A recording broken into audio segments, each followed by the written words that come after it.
जय हिंद।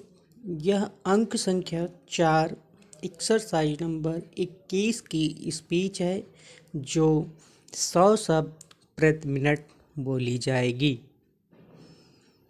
स्टार्ट।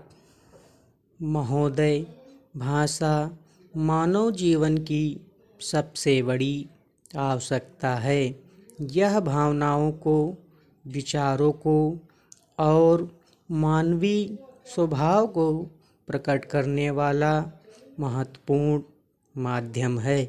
इसलिए भाषा हर व्यक्ति के जीवन में महत्वपूर्ण भूमिका निभाती है, चाहे वह क्षेत्र धार्मिक हो, सांस्कृतिक हो, चाहे राजनीतिक हो। राष्ट्रीय एकता में हिंदी भाषा का योगदान समझने का प्रयास करने से पूर्व हमें देखना यह है कि आखिर राष्ट्रीय एकता है क्या।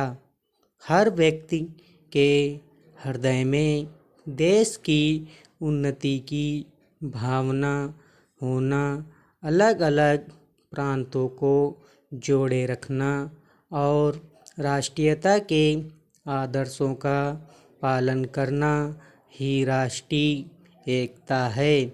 इस राष्ट्रीय एकता में हिंदी का योगदान महत्वपूर्ण है, क्योंकि राष्ट्र की एकता तभी बढ़ेगी जब अपने देश के नागरिक एक दूसरे से स्नेह बढ़ाएंगे, एक दूसरे से भाईचारे की अपेक्षा रखेंगे।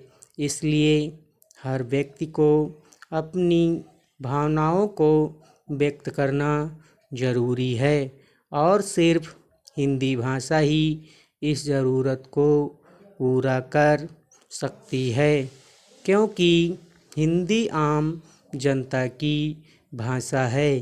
अपने देश के नागरिक इसे सरलता से बोल सकते हैं। इस भाषा की सरलता जानकर अपने देश की नेताओं ने इसे राष्ट्रभाषा बनाने का निर्णय लिया। अपना यह देश विभिन्नता से विशेष है और सिर्फ हिंदी भाषा ही इस भिन्नता से विशेष है और हिंदी भाषा ही भिन्नता को एकता में परिवर्तित करने की क्षमता रखती है। हिंदी भाषा ने साहित्य और परंपराओं को सुंदरता से निखार दिया है। इसके सहयोग से ही अनजान परंपरा और अद्वितीय साहित्य का प्रामाणिक दर्शन कर सकते हैं।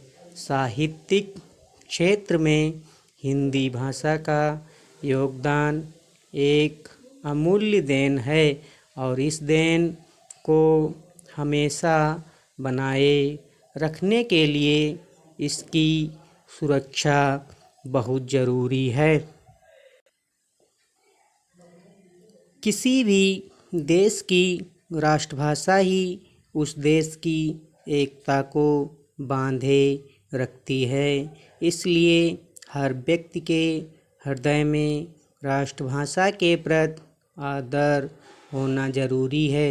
लेकिन आज देशवासियों के हृदय में घटता हुआ राष्ट्रभाषा आदर ही अपने देश की अवनति का मुख्य कारण है।